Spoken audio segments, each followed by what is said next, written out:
अस्सलामु अलैकुम। Today is my topic about malaria. आज मैं आपको बताऊंगा कि मलेरिया क्या है और किस वजह से मलेरिया फैलता है, और मलेरिया का इलाज और ट्रीटमेंट आज मैं आपको बताऊंगा, मेडिसिन आपको बताऊंगा। बराए मेहरबानी आप वीडियो को आखिर तक देखें। अगर आपको वीडियो अच्छा लगे तो अपने दोस्तों को फेसबुक में, व्हाट्सएप में शेयर करें, ताकि आपके दोस्तों को भी इल्म की इजाफ़ी हो जाएगी और मलेरिया के बारे में उनको पहचान हो जाए और मालूमात आ जाए। दरअसल मेडिकल साइंस कहता है कि नर एनोफिलीज़ मच्छर खून नहीं चूसता, बल्कि अपनी खुराक फूलों से गली सड़ी चीज़ों से हासिल करते हैं। मादा एनोफिलीज़ इंसानी खून चूसते हैं ताकि उसे खून के सुर्ख खलियात से प्रोटीन मिले। ये प्रोटीन मादा मच्छर के अंडों की नशोनुमा के लिए बेहतर है। डॉक्टर लियोरॉन 1878 ईस्वी में मलेरिया की वजह जानने के लिए काम कर रहे थे। इस मकसद के लिए उन्होंने चंद मलेरिया से मुतासर मरीज़ों के खून के नमूनों का मुशाहिदा किया तो तमाम मरीज़ों के खून में इंतहाई छोटे जानदार नज़र आए, जो उन्हें ये ख्याल ज़ाहिर किया कि मलेरिया की असल वजह यही जानदार हो सकते हैं। लेकिन दूसरे साइंसदानों ने उसके काम को अहमियत नहीं दी। कुछ साल बाद चंद दूसरे साइंसदानों ने भी मलेरिया के मरीज़ों के खून में इन जानदारों की निशानदी की। फिर साइंसदानों ने इन जानवरों को अहमियत दी और इन्हें प्लाज्मोडियम का नाम दिया।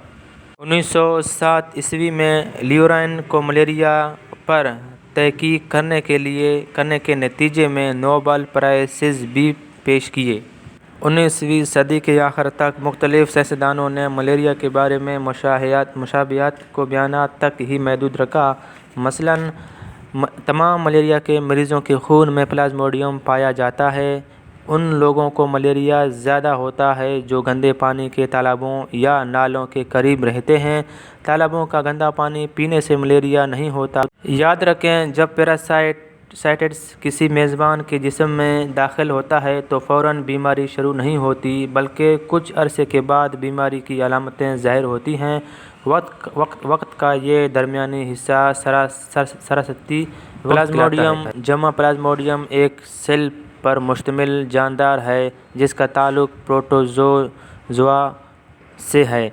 क्विनोन एक दवाई है जो मलेरिया के इलाज के इस्तेमाल होती है।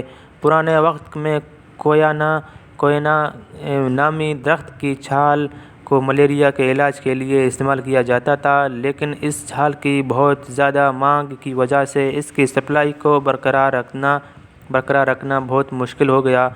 इस सूरत हाल में कुछ मुफाद परस्तों ताजरों ने इस में एक दरख्त संकोना की छाल मलानी शुरू कर दी। खुशकिस्मती से संकोना की छाल कोयना की छाल से भी बहुत बेहतर साबित हुई। तजर्बा करने पर पता चला कि संकोना के दरख्त के अंदर कोयना की निस्बत ज़्यादा कोनीन पाई जाती है। मलेरिया का इलाज कोनीन की टेबलेट है, जो बहुत पुराना इलाज है, लेकिन बदकिस्मती से इसकी टेबलेटें बंद हो चुके हैं। अब आप अपने पेशेंट को डॉक्टर की हिदायत के मुताबिक आप इलाज कर सकते हैं, डॉक्टर के मशवरे के मुताबिक। और कोनीन की टेबलेट तो नहीं है, लेकिन जेनम की टेबलेटें आते हैं, छोटे बच्चों के लिए सिरप आते हैं, बड़े बंदों के लिए जेनम की टेबलेटें आते हैं।